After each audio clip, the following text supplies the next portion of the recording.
Hello, everyone, and welcome back to another episode of the Black-Liberation.Tech podcast. I am your host, Dr. Renee Jordan, and today I am here to talk to you about navigating the end of the semester. Now, this is a reflection of my blog post that I did on November 4th, 2017, and it was entitled, It's the End of the Semester as We Know It. At the end of the semester, a lot of things go on. And so once again, I was texting one of my nieces, the one who graduated from Oregon State. And so just for consistency's sake and to ensure that I cover everything that I want to cover, I'm going to go ahead and read this blog post and then we'll talk about it. Between papers, proposals, and presentations, time flies by. Here are some tips on writing that I text to my niece at Morgan State about writing papers. I hope this helps someone. Niece, how are things for you? Me, I have a lot of work to do. I have a paper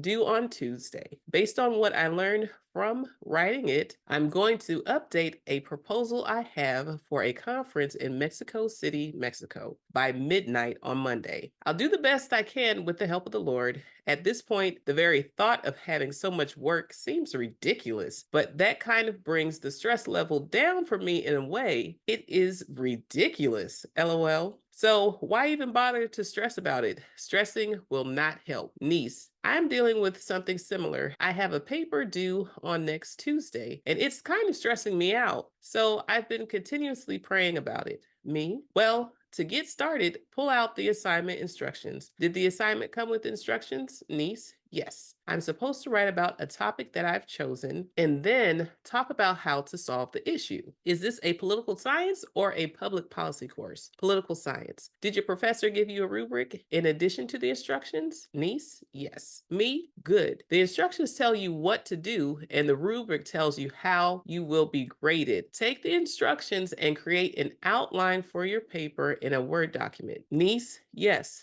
Me, these are my instructions. And so I took a screenshot of the instructions I had and title page. Make sure that you title your paper. I'll make a more unique title later. This is just to get started. Screenshot of outline. Here is my outline. With the rubric, find the column with the highest score/achievement. Is the highest a 4 or a 5? Niece, I don't have it with me right now. Me, okay, when you get to them, copy and paste the requirements for the highest level of achievement. Be sure to include the criteria and descriptions. At the bottom of your outline, instructions. The highest achievement column is the checklist for your paper so that you can determine whether or not you followed the instructions in the way your professor wanted you to. I hope this helps. From there, chip away at your outline. Pull references first to support your argument. Use what you read for class and see what else you can find on your own. And then start to fill in your outline. Keep track of your citations in the paper and at the end in your reference section as you go. Niece, yes, thank you, Auntie Nene. Me, okay, you're welcome. So those are some tips that I gave to my niece. At the end of the semester, it seems like everything is due. One of the things that I would do was to make sure as a teacher that I gave my students a lot of work over the course of the semester so that the ends did not determine their entire grade. However, when you get to undergraduate and graduate school, a lot of times your final projects, your final exams, they're cumulative or they're supposed to help you demonstrate what you've learned across the semester. Sometimes professors will just focus on the material that was taught during the last portion of the semester in order to assess your knowledge. Well, please be sure when you have papers and projects to do all of the instructions. And if the instructor gives you a rubric, they've essentially given you a cheat sheet because they're telling you up front, all right, this is how you are going to be graded. So make sure that you not only read them, but keep them in front of you as you complete your assignment so you can keep track of your progress based upon the expectations of your instructor. While I taught biology as well as an online course in basic computer skills, I would often use a rubric to show where students did well and where they missed the mark. This helps to minimize confusion when it comes to how did the student perform. It provides a reference tool for both the instructor and the student to say, hey, these were the expectations. This is where I met the expectations. This is where I fell short. And this is where I even went above and beyond what was expected. Some of the struggles that I have experienced has been when students would miss a whole section of instructions. So that's why it's important not to just read the instructions when you first get the assignment, but to actually keep going back to the instructions as you progress throughout the project to make sure you don't miss anything. It's almost like a recipe. If you specifically a baking recipe, now when you're cooking savory dishes, chances are you could taste it along the way. But when you're baking, once you mix everything in and you stick it in the oven, that's it. It's done. And then you'll be able to taste the final product once it comes out. Sure, you can taste along the way, but sometimes the textures and the quality of the product really depends on what went into the process of making that cake or making that bread or making that brownie or cookie. And you can't tell that you put too much or too little baking soda until after the fact. So you want to make sure that you are constantly going back to the instructions, constantly going back to the rubric and checking it up against the progress of your project or your paper. This is a very important step to continue to revisit over and over again as you work on your work. With instructions and rubrics and dates and deadlines, it's important to organize yourself. Perhaps you have a draft due and then you get a chance to submit the final draft. One of the best assignments I had was when we were challenged to work on our final project over the course of the semester. The first step was to complete a draft that included the outline of our paper and our references. And we submitted that to our professor so that they could see where we were as far as progress and also offer a chance to redirect us to more references or resources that may assist us along the way. But in essence, it was to also make sure that we were starting the project well in advance of it being due. The next step was to complete a draft. And with that draft, we had a chance to speak with one of our peers in order to get feedback from them on our progress. Yes, we had to turn in our draft so that our professor could see that we were indeed making progress, but that peer evaluation allowed us to talk about what our instructions were, as well as the rubric and how our writings thus far held up or fell short of what was expected for the assignment. We were also able to provide each other with feedback that would help us think about what it was that we were talking about in our paper or in our project or what we hoped to accomplish, to make sure that it was clear to someone other than us. And it was a good opportunity to get that feedback before we actually submitted it to our professor when it would have to be in its camera-ready form. By the time we submitted our final project, we had multiple times to get feedback. We had a chance to discuss what we were doing with someone outside of ourselves. And we also had time to incorporate all of that feedback into our final project so that we were giving our professor something that represented us well at the end of the semester, or at least something that we had multiple chances in order to represent ourselves well by the end of the semester. So that was one of the better assignments that I've had to engage in. Now, whether or not your professor requires you to do such peer evaluations, it may or may not happen in your class. But you can work in groups, in writing groups, in order to get feedback from your peers. Perhaps it's someone that may not speak out a lot in class. They may have a lot of insight to help you get you to where you need to go. And it's important that the exchange is mutual. You don't want one person reviewing work for everybody, because it just isn't a good feeling. And people will remember if you take advantage of their feedback and not provide them with any. So make sure sure you're not the one asking for all the help without offering any. And at the same time, make sure you're not the one giving all the help without receiving any. Now, what I would do for my math classes specifically, I would attend the group study sessions and I would participate in the group study sessions and I would talk in the group study sessions and I would help in the group study sessions. But I didn't necessarily need it for myself, but I took it as a chance to reinforce my learning before the midterm and before the final and before the test or quiz. So although you as an individual may see group work in different ways, you can use group work in order to help you. So whether that's group work as in a study group or group work as in providing peer feedback, or even group work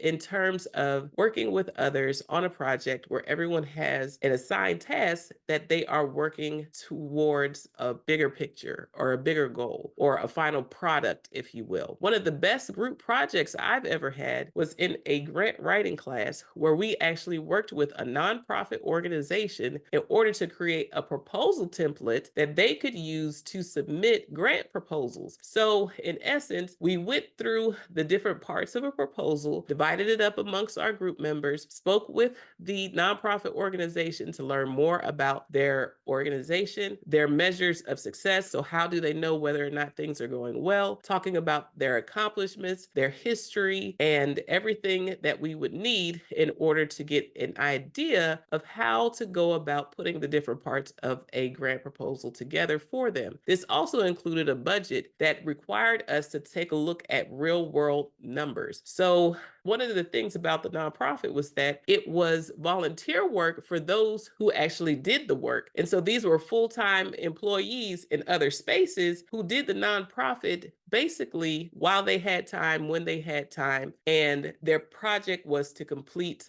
a small house for homeless in order to have a shelter. And so they would work together to complete the project. And that's what they enjoyed doing. They did it for more than 20 years. And so now they were looking to get a grant proposal that would allow them to have an executive director who would actually run the administrative part of the nonprofit to help them get more organized and to maximize their capacity and take them further than what they were able to do presently. And so it was a great opportunity to apply what we learned from the grant writing class, but it was also a great opportunity to work with others in a group in order to get it done. And yes, we all had our assigned task. I was specifically tasked with the budget and the budget narrative. However, we were all tasked with reviewing all sections of the proposal so that we could give each other feedback on what each of us were doing as it related to the proposal as a whole. We did come into a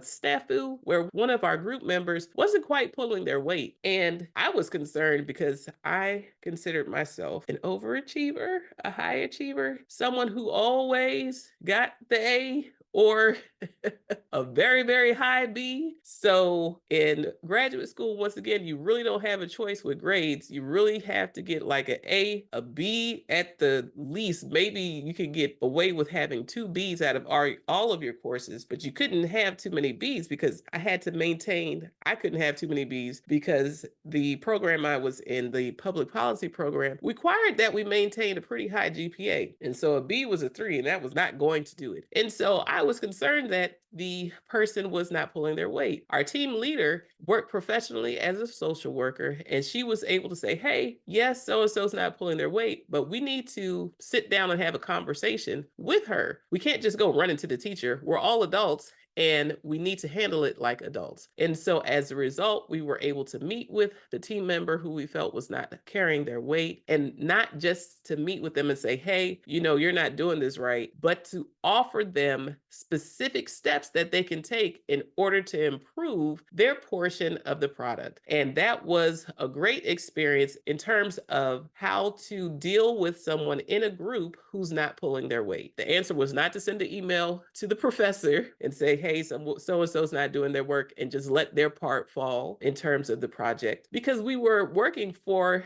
a good cause, if you will. So we definitely wanted to make sure that we not only did a good job in order to get a good grade, but that the nonprofit would have a proposal template that they could walk away and use to submit for grant proposals to help them get an executive director. So the answer was not to email the professor. The answer was to approach the group member in a non-confrontational way and say, hey, this is what we noticed. This is what is expected as far as what the instructor has given us in terms of instructions for this section. This is where you can go in order to get the information that you need from the nonprofit organization in order to do this section of the proposal. And we know you can do it, and we need you to do it. And by doing this, this will help strengthen you when it comes to writing in other places. And so we not only approached the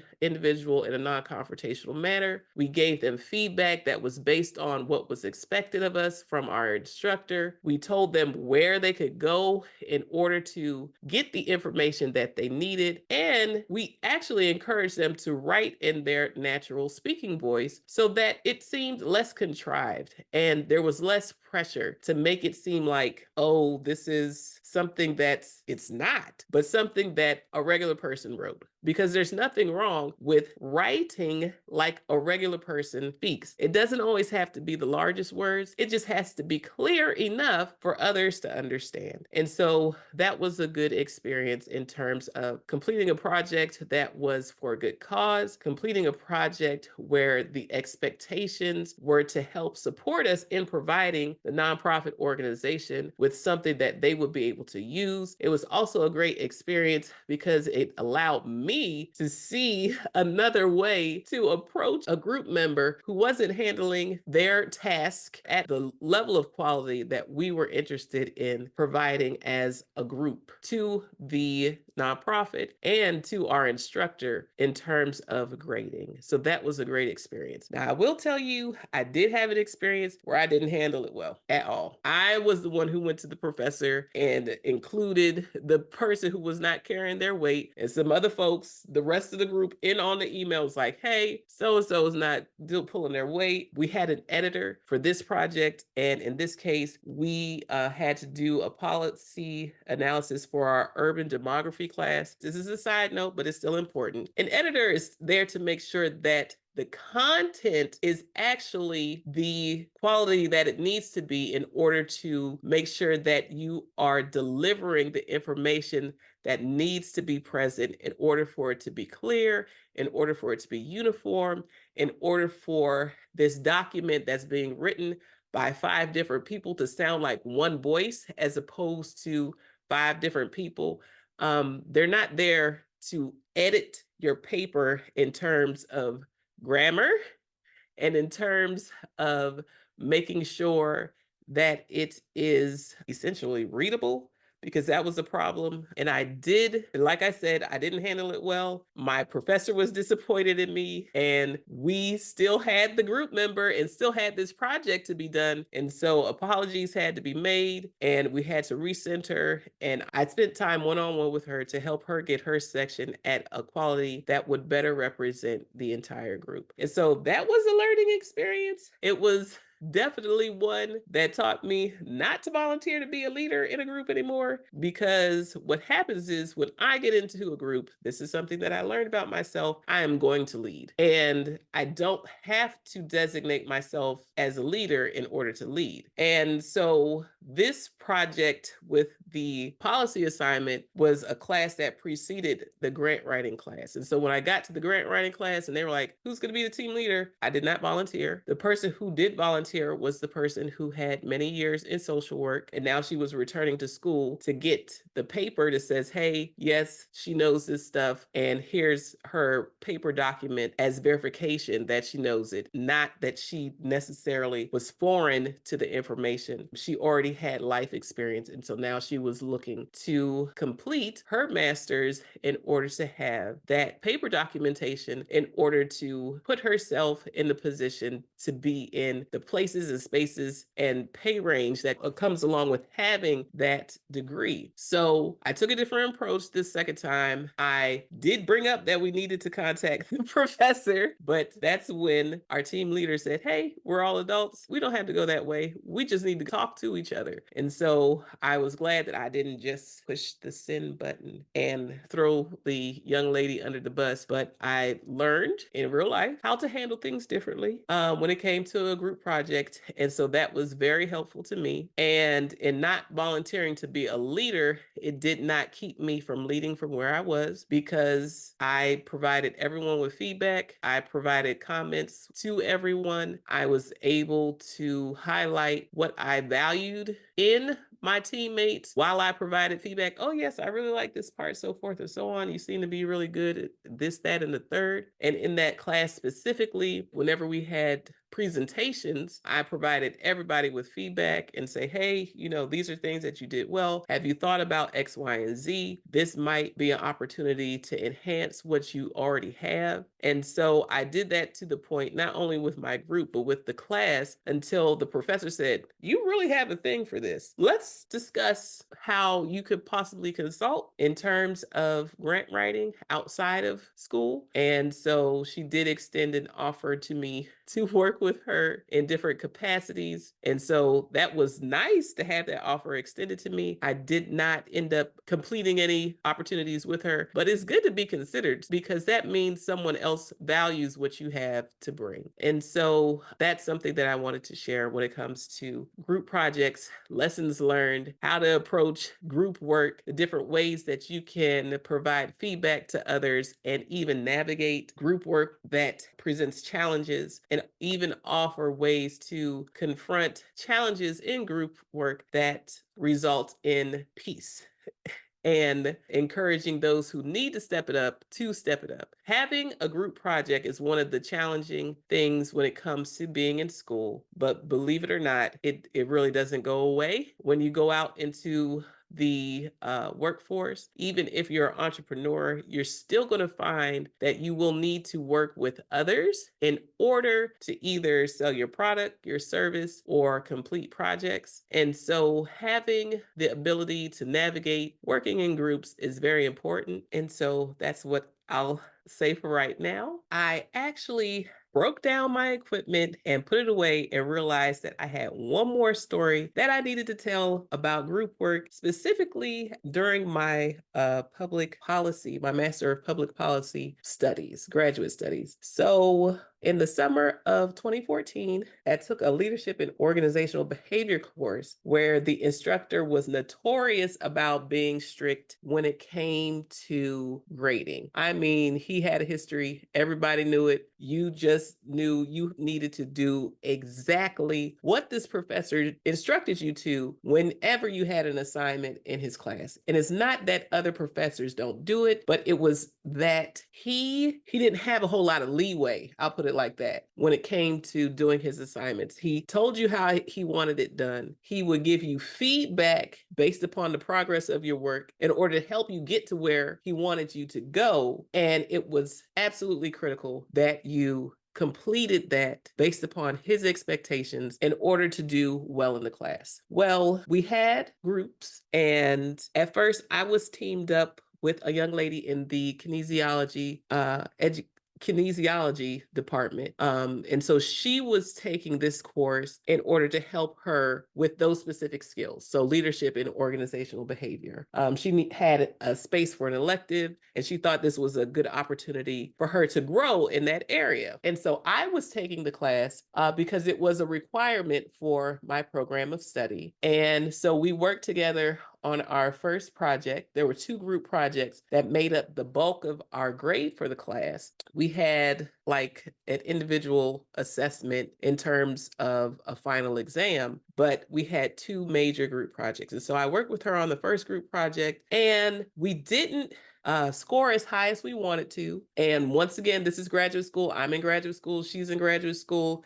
And she's like, hey, we really got to do better. We both agreed that we really needed to do better the next time, because we really couldn't afford to get anything less than a B in the class. And so we learned from that first assignment. And so the second group project was going to weigh more because it's like, hey, you've had one experience with a group project in his class. And so now this is the opportunity to demonstrate what you learned from that first group project so that when you get to the second group project, so now that you're at the second group project, you have a better understanding of what is expected, the process, how you would be graded, the importance of incorporating feedback from the professor into your final project. So your final group project. And so during the assignment of the final groups, I worked with her again, and there was a group member added to our group of 2. And so this group member came from a group who pretty much did better than us in the first project. And so the expectation was that he would be able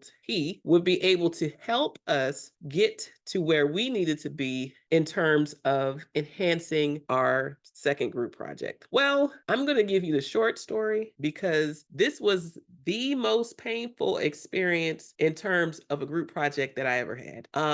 It was so painful that I had to literally cut off my emotional response in order to maintain my cool. And so I'll put it to you like this. This is the short version. We received feedback from the professor. He told us where we needed to improve in terms of our project. He told us specific things that we needed to add to our project that were missing. And so we worked so that we passed around the document that was going to serve as our final paper. We included all the information from the professor that he said we needed to have in terms of from his feedback. We added all of that, and the catch was there was a page limit to the final project. And so we had to make sure that everything fit within the page limit. I mentioned this before, that there was a difference between my public policy, graduate course studies, and education. In education, they love for you to write long papers. Public policy, no. When they say they want one page, they want one page. If they want 2 pages, they want 2 pages, and you have to figure out how to make it work. And so there was not a whole lot of room to make sure that we included everything that needed to be in this final project in terms of the paper that was submitted. And we had to make sure that our presentation covered everything that needed to be covered during the presentation. I'll just put it like that. The kinesiology major reviewed the document. I reviewed the document, and I sent it to our third group member, our new group member, for him to review. When we got to class, he changed the document. He didn't edit it.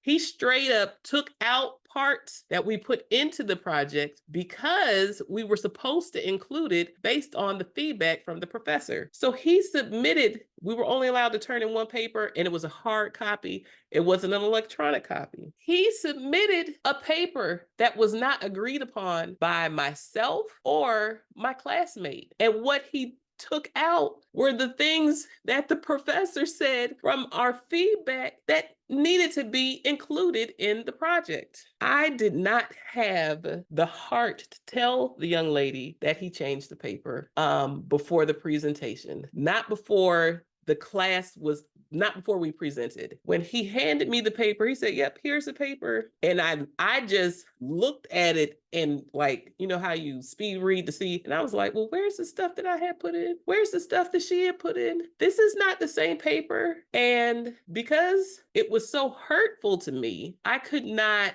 process what to say to him in that moment. I had never experienced something where a group member turned in something as the final copy for the group that was not agreed upon by the entire group. And I told you about the other experiences. We would talk about things before they got turned in. We might not have agreed about everything. We might have had concerns, but we talked to each other about it. We didn't just turn in like, okay, yeah, everything's fine, it's good, and then just slide it in slide in whatever version one person thought was the best. Everybody had a chance to discuss changes, opportunities to enhance the work, opportunities to make sure that it was better, opportunities to say, hey, I'm not not really feeling this part, or can we think about doing X, Y, and Z? This had never happened to me before. I did not see in my brain a way to articulate my disgust, disappointment, hurt, frustration, anger,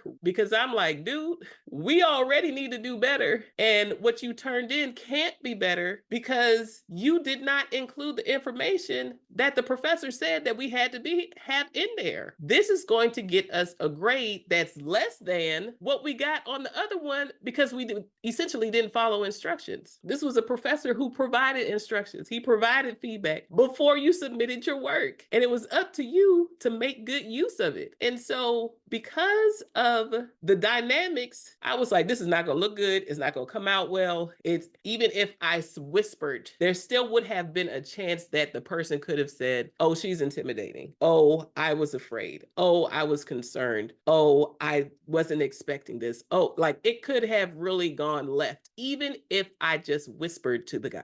I didn't see a way of dealing with it that would have been effective or positive in that moment. I didn't see it in the moment. I could not see it in the moment. And so we presented, and the guy proceeded after we stood up there, we gave our presentation. I might have been able to throw in like a piece, a quarter of an inch of a grain that the professor said that we were supposed to include. But the man proceeded, after our presentation was over, he proceeded to argue with the professor for 45 minutes about how he was right in front of the class, to the point that me and the other girl, we said nothing. We had nothing to say. We couldn't say anything because he was arguing with the professor. I had never seen someone argue with the professor in class, because this is the thing about instructors. It's not that you can't challenge them. It's not that you can't say that you don't agree with something, but if they're setting the expectation and they're the instructor and they're giving you feedback on what you have provided, it is up to you to meet their standard. What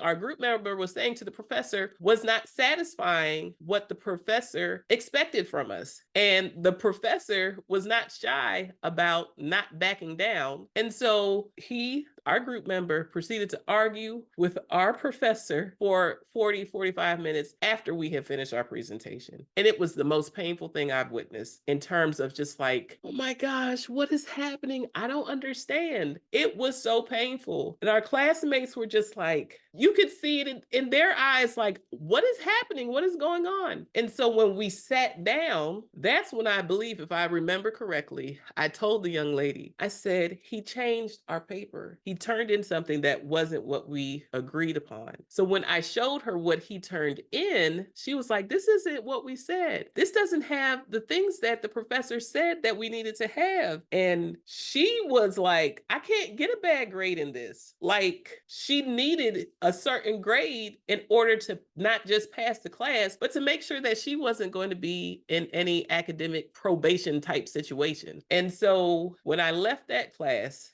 I called my mother. And when I tell you, I cried. And I was just like, Mommy, I don't know what to do. I do not know what to do. I have never seen this before. And I couldn't say anything right there because it was not going to end well. And so my mother gave me instructions, and I followed her instructions. I emailed the professor. I said, Professor, I want us to let you know that so-and-so, he turned in work that was not agreed upon by myself and my other group member. I forwarded him the email that I sent to our group member that had the agreed upon paper and said, this is what we gave to him. Now, the professor, what ended up happening was that he reviewed what was submitted by our group member, and he reviewed what we forwarded to our group member for review and submission. And he said, these two projects are not even the same. And so, in short, because we had two separate assignments, in our case, the professor allowed for our first project to carry more weight than the second project that was submitted. And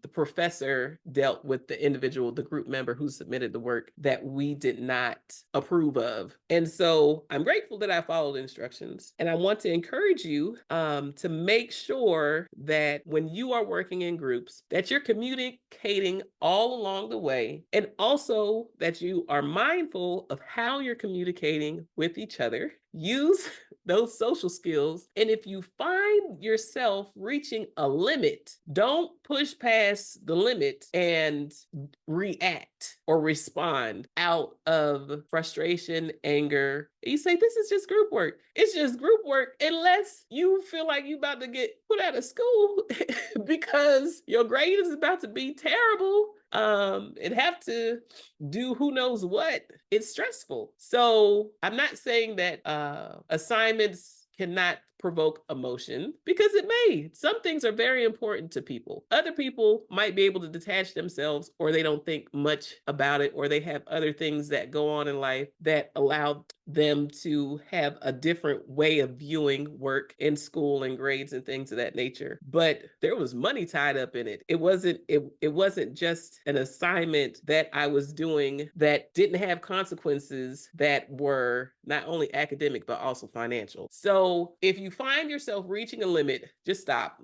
Even if you can't deal with it, if that means you can't deal with it in the moment, that just means you can't deal with it in the moment. Just stop and reach out to someone who you trust for help. And those of you who know the worth of prayer, pray, find somebody who you trust, talk to your group members who are willing to listen, and find a way to ask for help in seeking a resolution if it's reached a point where you've reached your limit or it looks like it's too late. Like I said, that was the first time I experienced that, and that was the last time that I experienced something like that. And so that class came in between the urban demography class and the grant writing class. So I had a chance to see how I didn't handle things well. And then this was another occurrence, and I was like, this has no chance of ending well if I just respond out of how I'm feeling at the moment. So let me stop and get some help to help navigate this space. And then the third occurrence, I did speak with our group members, and we were able to come up with a resolution within our group before it was time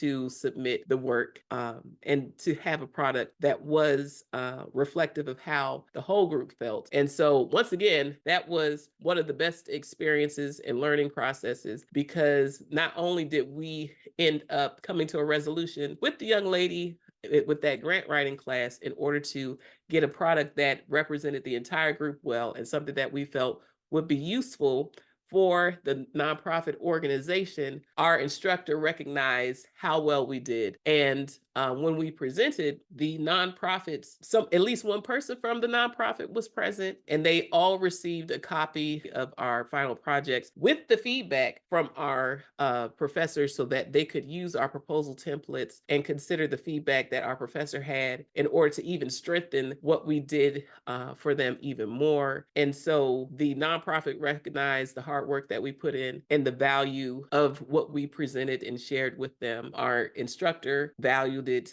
And like I said, I didn't step up as the leader for that group, but in the end, the team leader, as well as the team, recognized the leadership role that I played from within the group. And so I appreciated that recognition. So once again, thank you for listening to the Black-Liberation.Tech podcast. I am your host, Dr. Renee Jordan. Please feel free to like, subscribe, and share, and also rate and review the podcast to help it become more discoverable. Until next time, bye-bye.